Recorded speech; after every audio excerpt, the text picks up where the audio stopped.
এবার দেখুন, খাতায় কলমে সরকারি জমি, সেই জমি বেচে দিলেন এক ব্যক্তি। যদিও বিএলআরও দফতর, বিএলআরও অফিসার, তিনি দুর্নীতির অভিযোগ মানতে নারাজ, তাই তিনি দায় চাপালেন রেজিস্ট্রি অফিসে।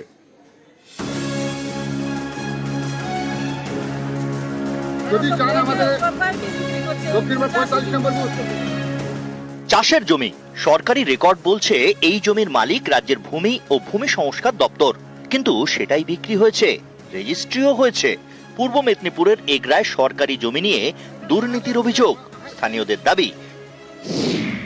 বিতর্কিত জমিটি এগরার দক্ষিণ বার মৌজার।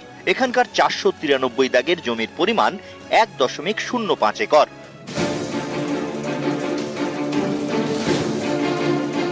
গত মাসে এই সরকারি জমি বিক্রি হয়েছে।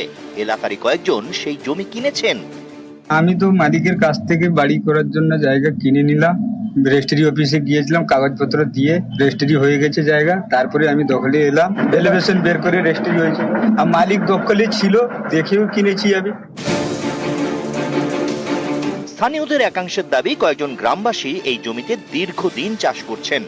তাদের রুটি রুজির বড় ভরসা এই সরকারি জমি। জমি বাঁচাতে তারাও পাল্টা সরব হয়েছেন। জমি বাঁচাতে বিএলআরও অফিসে নালিশ জানিয়েছেন। 493 দাগের জায়গাটা ওটা খাস জায়গা ছিল, জমি মালিক কি করছে তো বিক্রি করে দিচ্ছিল।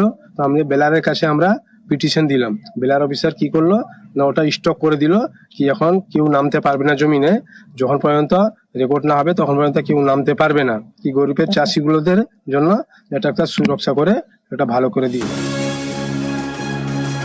এগরার দক্ষিণবারের বাসিন্দা বারিদ বরণ পাহাড়ি এই জমি বিক্রি করেছেন, কিন্তু ভূমি দপ্তরের রেকর্ডে থাকা সরকারি জমি তিনি বিক্রি করলেন কিভাবে? তাঁর দাবি, তিনি কোর্টের অনুমতি নিয়েই জমির দখল নিয়েছেন, তারপর বিক্রি করেছেন। ওটা আমার রিটেল ল্যান্ড, বিক্রি আমি তো আমার অসুবিধার জন্য আমি বিক্রি করেছি।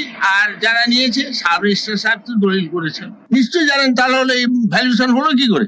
সেখানটায় আমার কেস নাম্বার দিয়ে দলিলে করার যে তোলা হয়েছে। 1 নম্বর খতিয়ান তো দলিল করতে পারে না যতক্ষণ না রায়তের নামে আসছে। এডিএসআর তো দলিল করতে পারে না, বিক্রি হবে কি হবে না এটা তো এডিএসআর অফিস সেটা জানে। বিএলআরও অফিস হতে পারে যে রেকর্ডটা আছে আবেদনের ভিত্তিতে বা কোর্টের অর্ডার মূলে, তখন আবার দ্বিতীয়বার হিয়ারিং করে যেরকম আইনে আছে সেই অনুযায়ী ব্যবস্থা নেবে। এখন একটা ইনকোয়ারি করার কথা আছে, যতক্ষণ না রেকর্ড কারেকশন হয় ততক্ষণ কেউ যেন না মাঠে নামে। যতক্ষণ এটা সরকারের নামে আছে এটা তো করা ঠিক না।